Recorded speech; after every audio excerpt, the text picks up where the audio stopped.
Aí tem uma linha do tempo que é o seguinte: o Marcelo Teixeira, ele assume o Santos num caos generalizado pela administração Rueda.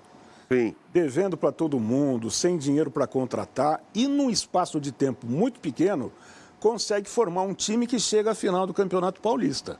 Não era um grande time, Palmeiras muitíssimo melhor, consegue ganhar do Palmeiras no primeiro jogo e perde a segunda partida, perde o título. Ok. Aí vai para o Campeonato Brasileiro, que era o único torneio que restava nessa fase horrorosa do Santos aí na temporada 2024. E os ajustes vão sendo feitos ao longo da temporada, principalmente na segunda janela, mas há erros também atribuídos, inclusive, ao Galo. Sim, concordo. Há erros. Então, por exemplo, Morelos, Patrick,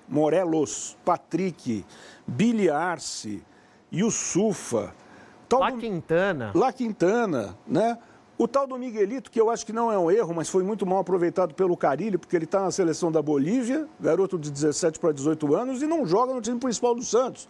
E é tido como uma joia. Futebol boliviano e aqui mesmo, né? Então, assim, vários erros foram... Mas, em compensação, no segundo semestre, o Santos fez alguns ajustes para ter um elenco minimamente competitivo, mas aí bate num treinador que entrega isso. E aí eu venho em favor do Carille dizer o seguinte: esse é o Fábio Carille. Quando o Santos contrata o Carille, ele está contratando um combo, porque já se sabia que o estilo do Carille era esse. Alguém teve alguma surpresa na forma do Carille montar o time ou não? Qual foi o melhor técnico que passou pelo Santos nos últimos anos? Foi o Sampaoli, não foi? Sampaoli. Se o Sampaoli tivesse esses jogadores na mão, será que ele conseguia fazer muito melhor? Será, cara? Acho que sim.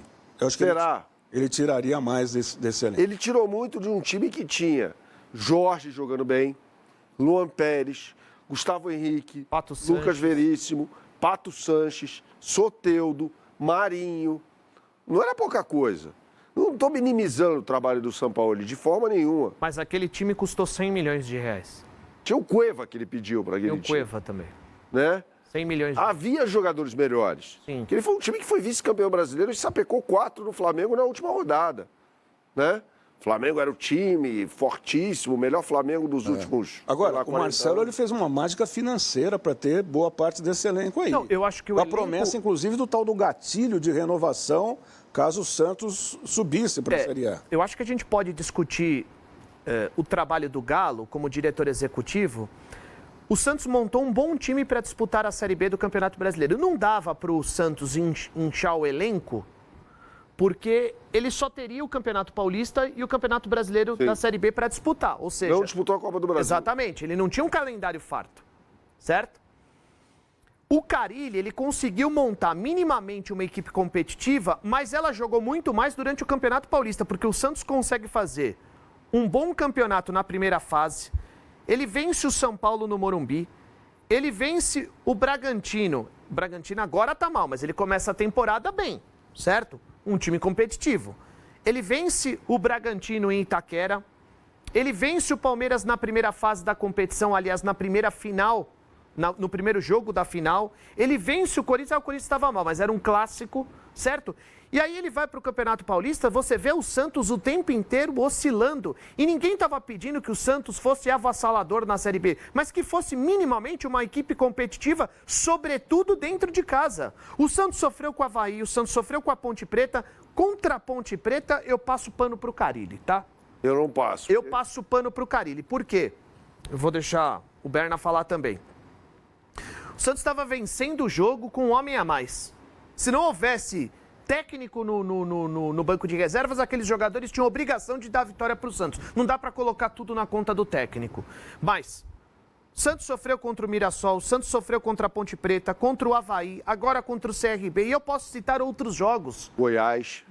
O Santos teve dificuldade de se impor dentro de casa. Como é que você vai colocar na cabeça de um santista que o time vai sair na frente e vai ficar depois no campo de defesa contra-golpeando? Você está em casa, meu irmão. Você é mais tímido do ponto de vista técnico. Eu concordo, assim, eu totalmente respeito a sua opinião e a opinião de boa parte da torcida do Santos, a do Kaká, por exemplo. Estou tentando fazer um contraponto. Claro, perfeito. Né? Um contraponto no que diz respeito a algo que talvez eu nem acredite. Como eu disse, eu respeito muito a cultura de cada torcedor. Mas vamos tentar olhar pelo outro lado. Se foi só coisa ruim... Não, mas assim, por exemplo, ele não tentou nada de diferente, era tudo muito previsível. A escalação inicial, as alterações... Ele se comunicou muito mal. A forma como ele conduziu... Mas que alterações ele tinha também para fazer o time mudar completamente a forma de jogo? Aí a gente precisa discutir aquilo que foi dado a ele. Porque, por exemplo, La Quintana não ameaçou o titular. Ponta-direita. Biliars não ameaçou o titular. Patrick não ameaçou o titular.